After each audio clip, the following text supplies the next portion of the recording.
Thank you all for being here.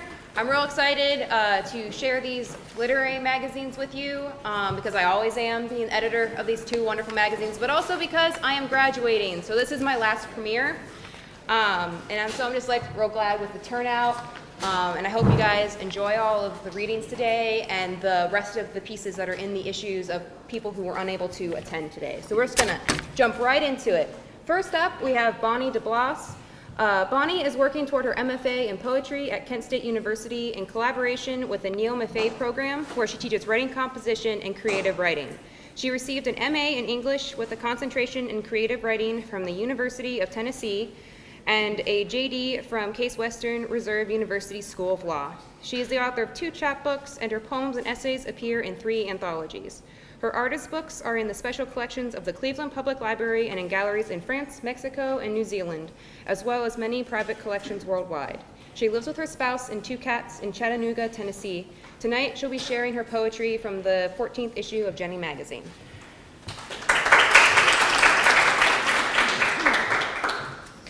Thank you. Thanks for having us here tonight. This is a fantastic venue. I'm so pleased that everyone's here, having braved the windstorm and the tornado alerts that are going off on our phones and everything.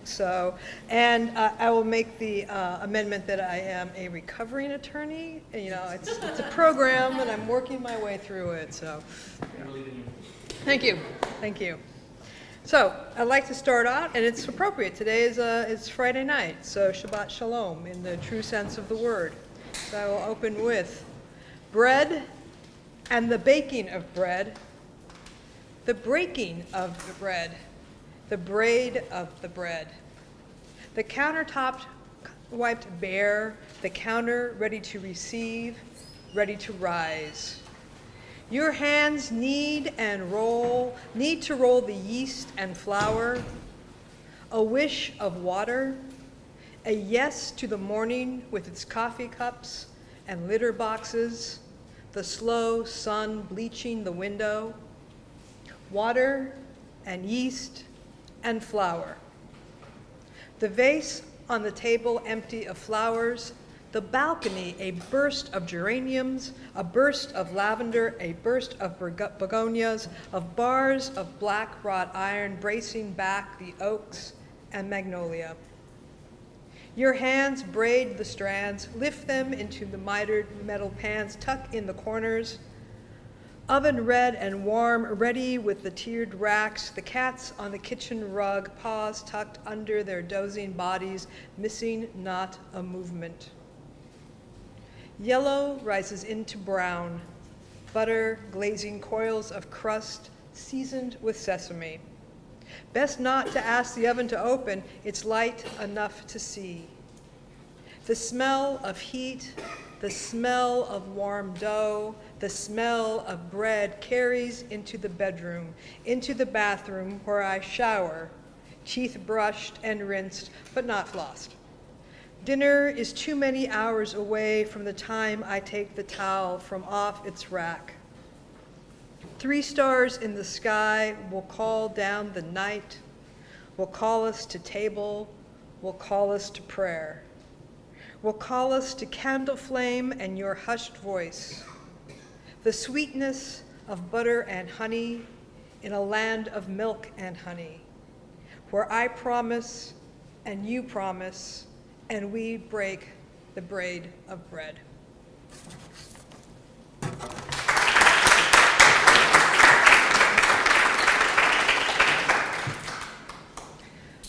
Blanche Ann decides she can put on the dress her mother picks out, the navy blue short sleeve bodice long, dropping past her waist to meet the plaid pleated skirt skimming mid-thigh. Plaid, she translates to tartan, skirt to kilt, the blue and green and yellow of Clan Campbell, not Macmillan, not the name of the old couple she is instructed to call Aunt Mary and Uncle Bob, their disdain for deodorant making them smell worse than their roomy-eyed dog. Though the desert is transformed into the highlands, it is still too hot for knee socks, and the yellow slash of her Girl Scout garter flashes.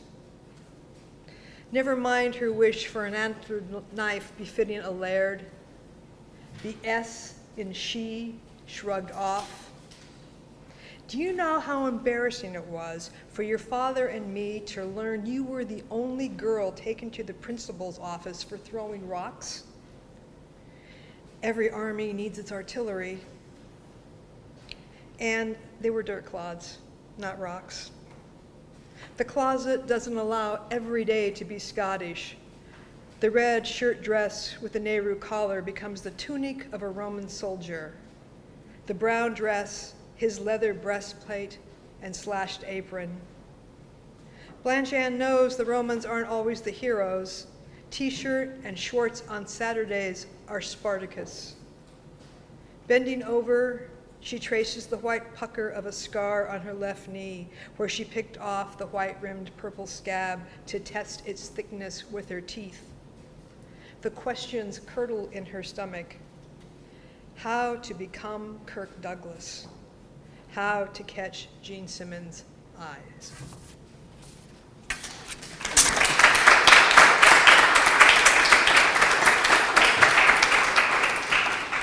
And this last piece is going to appears in the sampler. So as I brutally attack Italian, which is not my first language at all, read along if you need. What the drowned know. Moon and sun cipher the sea. Your first husband on the mainland. Late afternoon, a tessellation of Calle and Campanelli. Over hammer-rung hours, obelisks of conversation buoyed by Prosecco, Amarone, tides of antipasti, primi, segunde, dolce burble at their foundations. Your bare knees woo mine throughout each course. Still giddy with the ombra and the folpi your favorite maestro procured, we walk the flooded fundamenta underfoot through the opaque languages of tourists, vowels and consonants blossoming pearls. Peals of bells echoing in triple-domed colonnades. We are caught in an updraft of pigeons. Laughing, you lure me into the labyrinth, crumbling plaster, cracked and corroded brick. Paving stones set one behind the other.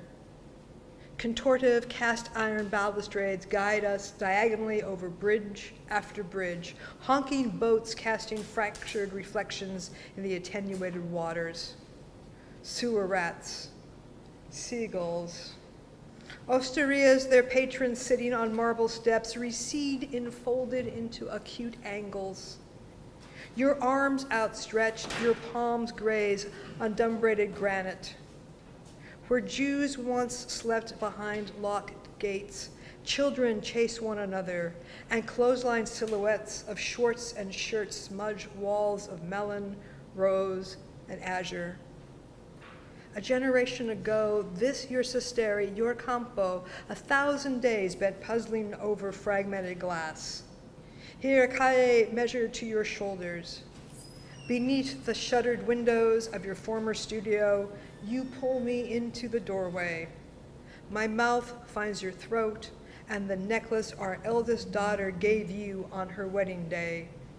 Your fingers reconfigure the constellations of silver within my black hair, ripple their way under my shirt, find my breasts.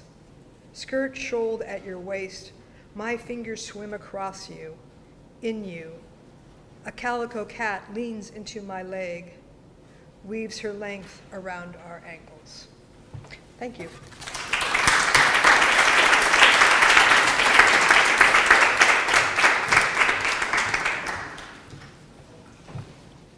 Next up is Tom Franken. Tom is a junior at Youngstown State University. He is majoring in communication studies and minoring in creative writing.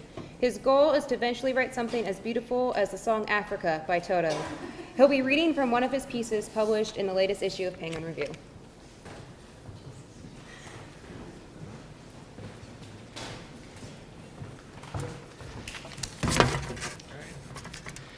So this selection is a creative nonfiction piece based off of the life of my grandfather, who is a Polish immigrant, moved to the United States, and he's 88 years old, so this is for him. And believe me, this is much more depressing than my bio is, so here we go. The boy's pale hands rattled together under the meager protection of his overcoat. He'd already been scolded yesterday for his complaints over the frigid temperatures. It was made explicitly clear there was no more room for sorrow in this place. The feeling already pierced the air worse than the bitter winds. The meager coals that stoked the central stove's paltry flames offered little solace. The boy huddled closer to his father. The father's wrinkled face provided no comfort, but he instinctively returned the gesture. This movement was not marked by fatherly affection, but as a simple survival tactic. It was tough for the pair to get much closer, as the 40 other beings surrounding them eliminated any semblance of personal space. Their means for transportation had originally been constructed for cattle, not the mass of humanity currently packing the car. Cordwood never had it so good. The boy's eyes habitually fluttered across the crowd, recognizing the faces that belonged to family, neighbors, and strangers whom he now knew intimately. Some sat warily on their trunks and bedrolls as if to guard them from thievery, not that there was anything of value left to steal. Others congregated in small clusters and engaged in quiet conversation. A few simply stared into space. The boy's observations went ignored by the mass of bodies, and he began to scan the floor. His hungry gaze fixated on the empty bucket, which contained salty broth only this morning. That, along with the stale loaves of bread, had already been passed out and rationed. He would have to wait until tomorrow to eat. Sudden gnawing agony overtook his gut, giving him momentary reprieve from the stinging cold. His numb hands twisted together and dug at the skin as he frantically tried to think of something, anything, that would stop the pain. He decided to focus on the stench surrounding him. The collective mob's intense body odor, mixed with the stains of excrement that contaminated the small hole in the floor, was enough to stifle his hunger. His eyes returned to his father's stone-faced stare.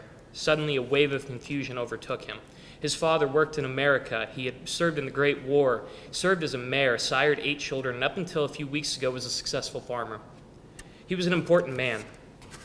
So why was he, along with his family, packed in a boxcar on his way to a frigid hell? The thoughts overwhelmed the boy. He had to understand why. A short cough got his father's attention. "Father, why is this happening? What did we do to deserve this?" Thomas Jarrah looked at his son, not with his usual stern glare, but with tired resignation. A rough hand grasped his son's skinny shoulder. "Joseph, we did nothing to deserve this. You could grow to be my age and still not understand." 80 years later, Joseph still couldn't understand. Thank you.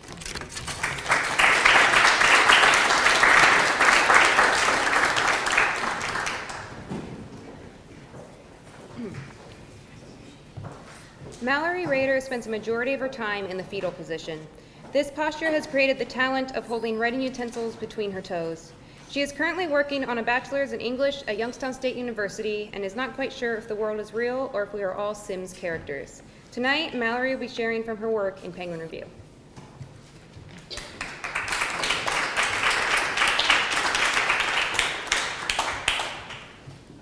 This is titled Burn. They danced in red and black and blue. Mama cried while Papa took lead into the stove, into the wall, into the stove. He nudged at her fingertips for the alligator purse containing the cure. They swayed into the stove, into the wall, into the stove. Mama cried out, "I don't want to dance. Ever again, not ever again." They fell into the stove, into the wall, into the stove. And on their way down, my sister gripped a pot of fresh black coffee and splash, it went all over the stove, all over the wall, all over the stove. Papa stormed out, leaving behind a trail of burn marks and black liquid as I knelt to help Mama clean up the stove, clean up the wall, clean up the stove. Mama had just painted the kitchen that year to look like a giant, blooming sunflower. I swear her cry still echoes from inside the stove, inside the wall, inside the stove.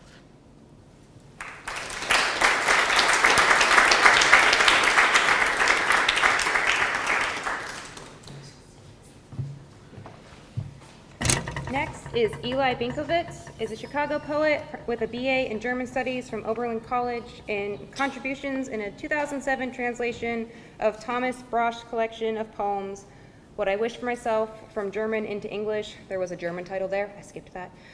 Their poems have appeared in Rising Phoenix Review, Vagabond City Lit, and Swim Every Day. Tonight, they will be reading their poem from the Jenny issue, When Hans Once Dreamed of Becoming a Mechanic.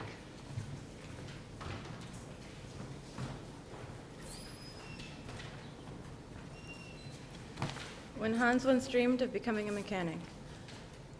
As a boy, he carried always at hand a wrench, was thrilled with the magic of multiplying the earnest effort of his arms through the ancient tricks of fulcrum plus lever plus distance equals strength equals movement. He built clacking machines. Copper wire around a magnet shone like electricity. Little transistors sang. He tended these mechanical creations like gardens, in secret, in love with nature. Another such child might have wished to become an engineer or a scientist, but Hans worshipped the mystery of physics with his flushed and eager fingers first, unmitigated by bloodless equation. He was forbidden his first love on account of how she dirtied his hands with her oiled metal body. Reluctantly, he abandoned her for a tumultuous marriage to the jealous lover of everyday life. She adjusted her rumpled dress. Her legs were too long, they stretched from morning until night, and Hans was shorter than each day, even in winter. The family clucked and frowned. He drank poison for his mother and his sister Anna, and the love of his life. He drank until a rifle fired in a memory, and it killed him to think of it now, how his brothers in arms, heroic in uniforms, rushed to perfunctory rescue, how half-naked he'd slumped, arms powerless, lashed at the wrists, hands swollen and numb, with no magic.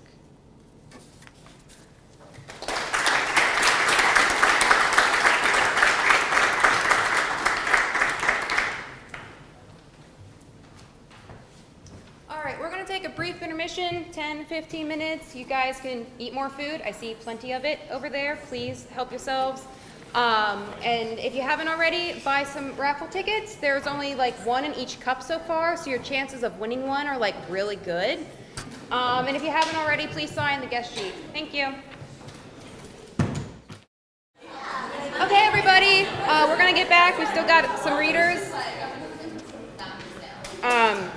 So we're gonna go on and get right back into it. So next up we have Sarah Dooley. Sarah is a 21-year-old professional technical writing student at YSU who loves the arts. She enjoys writing, multimedia design, and traveling, and is currently a writing tutor at YSU.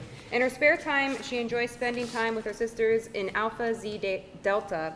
Tonight she'll be sharing from some of her pieces published in Penguin Review.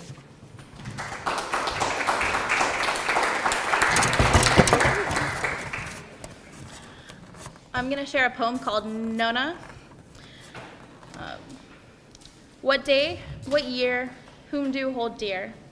What month, what name? A one-time sharp tack now is felt shame. She is fascination, new imagination. Reality is a series, episodes every day. A natural soap opera ready to replay. No remote, she must go on. She is fascination, new imagination. The demon brings an innocent glare, no sneers, just a vacant grin. The lights are dim, new faces, new people, though all are the same. Her husband's name is John. She learns every day. Grandchildren too old to play. Reality is a series, no remote, she must go on. A constant repeat for what she'll never know. Who is she? Who are they? Who am I? To me, she is Nona, hair white, eyes pale, old, frail. To me, she is Nana, a flower merchant once, beautiful as a rose, Italian roots and vines, taught me how to draw water from a well with a pencil. She is home, I am grown. To me, she is Nana, to her, I am no one.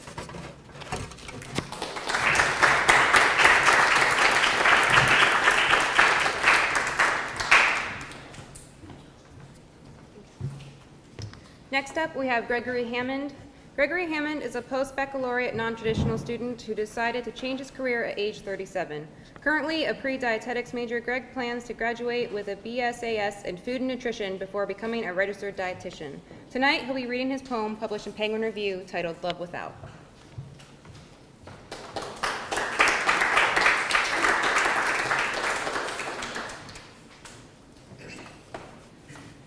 Hello.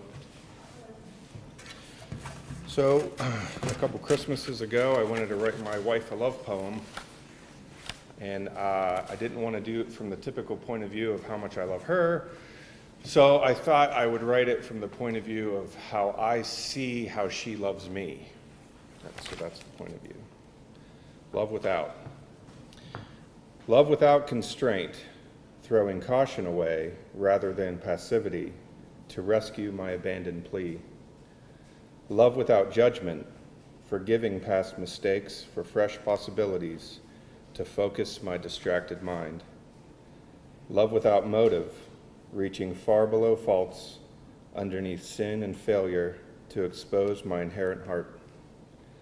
Love without reserve, bounding through reluctance with passion and excitement to restore my lackluster soul. Love without prudence, taking this man always till separated by death to fulfill my deficient life. Thank you.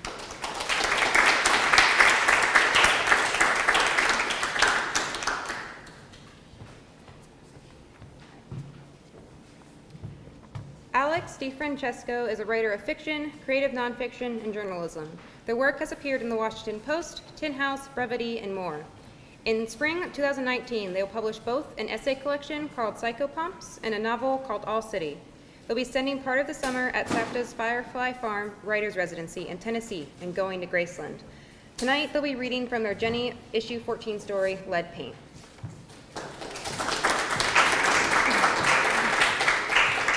Thank you.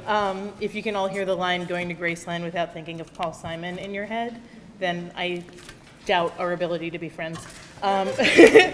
This is a story called Lead Paint. I was going to read from the end, but I decided to go from the beginning. Lead Paint. In high school, Edwin Frank's older sister told everyone that he'd eaten lead paint as a child, and that was why he was so weird. This was back when weird was more a burden to the normal than something more diagnosable and thereby understandable. Lead paint was something people could get a handle on, an accident that could be nodded over sagely. Weird was something people felt entitled to torment. Weird was a choice not to be normal. No one thought to question Edwin's sister, even though both she and Edwin had grown up in a brand new house, in a brand new development, years after the common usage of lead paint. Edwin became the lead paint kid. No one said that to him, of course. The time for torment was over. He didn't get his head flushed down the toilet anymore after that, or get excluded from lunch groups.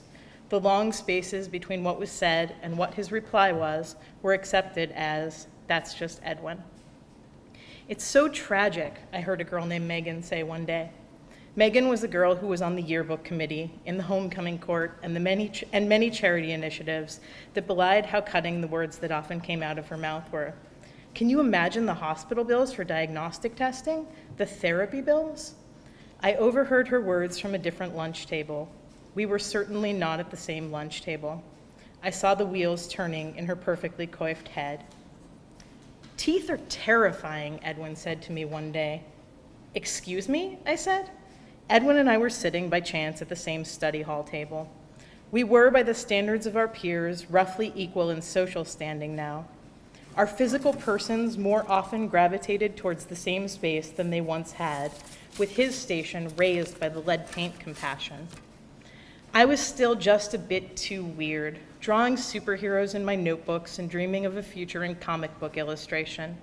Maybe I was a little too dramatic when I look back. I was certainly not safe from ridicule, from having my notebook stolen, from a fish shooting out of nowhere to crumple a drawing.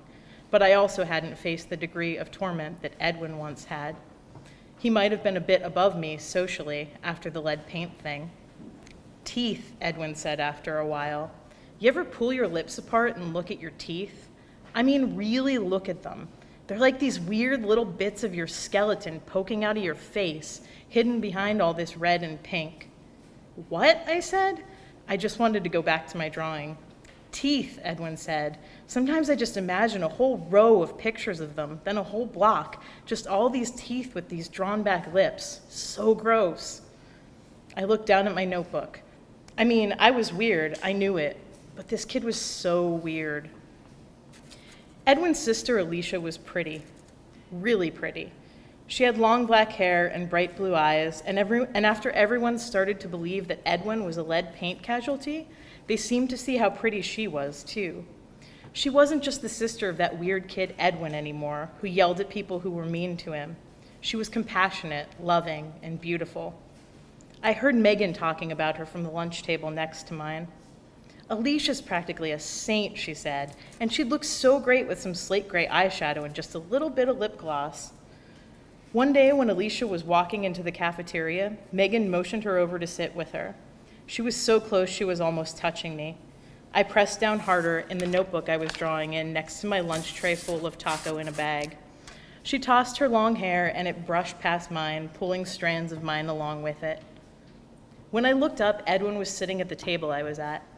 There were other people too, people I knew well enough to sit with but hardly talk to. They were who you'd expect. The sci-fi kids, the pre-blockbuster films Tolkien fans, the comic book kids, the D&D kids. We hung together in a safety herd. That was how it was. Before I knew it, there was a lot more chatter at the table than usual. Edwin had picked up a conversation between two D&D players. He was acting out burning hands to everyone, and to my surprise, the lunch table was delighted. No inside jokes cutting him down, no get him before he gets us wordplay. Everyone was smiling. At the next table, Alicia smiled too. She came over and sat at our table. She sat next to me. "Thanks for letting Edwin sit with you guys," she whispered to me. "It's nice to see him making friends." A few weeks later, I am still astounded to say I found myself in Alicia's bedroom, both of us naked from the waist down, my legs wrapped around her hips, kissing while we explored each other with our fingers. I would pretend to like her brother all day, every day, if only she let me keep doing exactly what I was doing in that moment. We learned how to make each other orgasm through a process of trial and error that took place each time her parents left the house.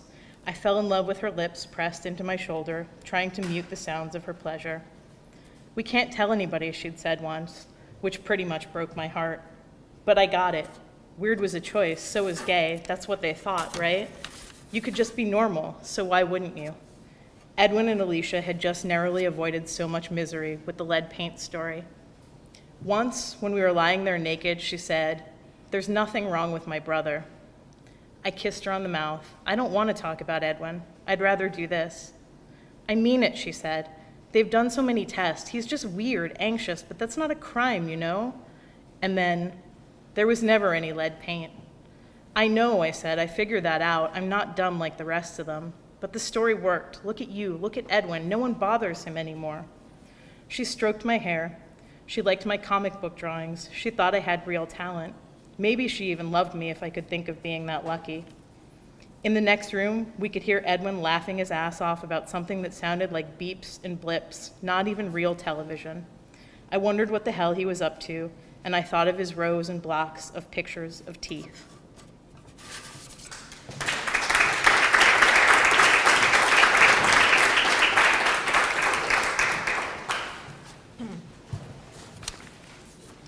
All right, so like we have for the past couple of years, we have partnered with the Student Government Association for their annual essay contest. This is the third year that they have done it. So I'm just going to announce here who the top 3 finalists were.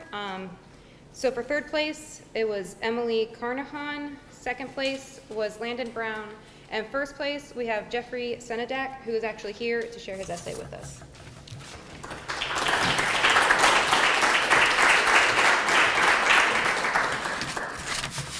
First, I would like to thank the Student Government Association for selecting me as the winner for the essay competition. And I would also like to thank the Penguin Review for featuring me in their publication. I chose to write about the Wine Proud slogan and what it means to me. The Wine Proud slogan, created nearly 2 years ago, represents so much more than the original marketing campaign it was utilized to bolster. Although the phrase may possess a multitude of different meanings to the people of Youngstown, I feel as though the slogan represents the pride in our valley's industrious past and the optimism in our city's entrepreneurial future. Youngstown's booming economy and bustling aura may have been decimated by the mass exodus of its steel mills during the 1970s. However, the unbreakable spirit of our resilient community has led to the recovery of our area's aspirations for a brighter and more prosperous future. The city of Youngstown is no longer defined by the narrative of a town that was once proud, like a majority of cities that reside in the Rust Belt. Instead, Youngstown is now characterized as an area full of vivacity and economic expansion, stemming from the enthusiastic atmosphere around YSU's burgeoning campus. In addition, companies like the Youngstown Business Incubator, Brilex Industries, and Valeric Steel are lifting our valley out of the ashes that remain of our once mighty steel mills, bestowing in us the true meaning of why I'm proud. This simple yet compelling motto has swept across our area since its inception, shifting the attitudes and perceptions of many about our valley. Numerous college students, including myself, are looking forward to the plethora of career opportunities that exist by engaging in such a passionate and driven university like YSU. I made a mistake my first semester of college by attending Ohio State in a blind pursuit of the true college experience. Living in the dorms with my friends and tasting the freedom of being away from home was truly exhilarating. However, something inside of me remained unsatisfied. The academic environment simply did not suit me and left me desiring more out of my collegiate journey. Without question, this void in my life has been filled by YSU and the academic excellence that it fosters for every student. This experience has truly renewed in me what it means to be wine proud.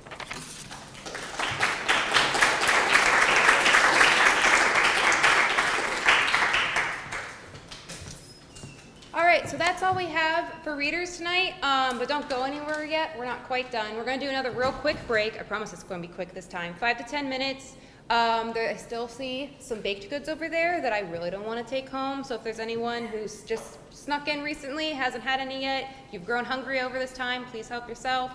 This is also the last chance to get raffle tickets. After this break, we will pull the tickets to figure out the winner, so if you want them, this is your last chance. So that's all I have for you tonight. I want to thank you all for being here. Like I had said in the intro, I am graduating, so this is my last premiere. Trying not to get a little emotional. I've been at YSU for 7 years, for 2 degrees, with the literary magazines for 5. So it just really means a lot to me throughout the years that you guys have been supporting both Jenny Magazine and Penguin Review, because without you reading, coming to our events, submitting us work, we literally would not exist. If you haven't already, make sure you grab a copy of the Penguin Review to take home with you. They are free and we have lots of them, as well as one of the Jenny companion zines. Jenny is an online magazine for those of you who may not know. And so it is up live currently, and issue 14 is a special issue, much like we did a couple issues ago, I believe issue 11, where we had a special issue where we only featured women writers. For issue 14, we decided to have only featuring writers from the queer community. And there's a lot of great stuff up there, poetry, fiction, nonfiction, flash fiction, which is new this issue, and some great art. So please go on, enjoy, and have a good weekend.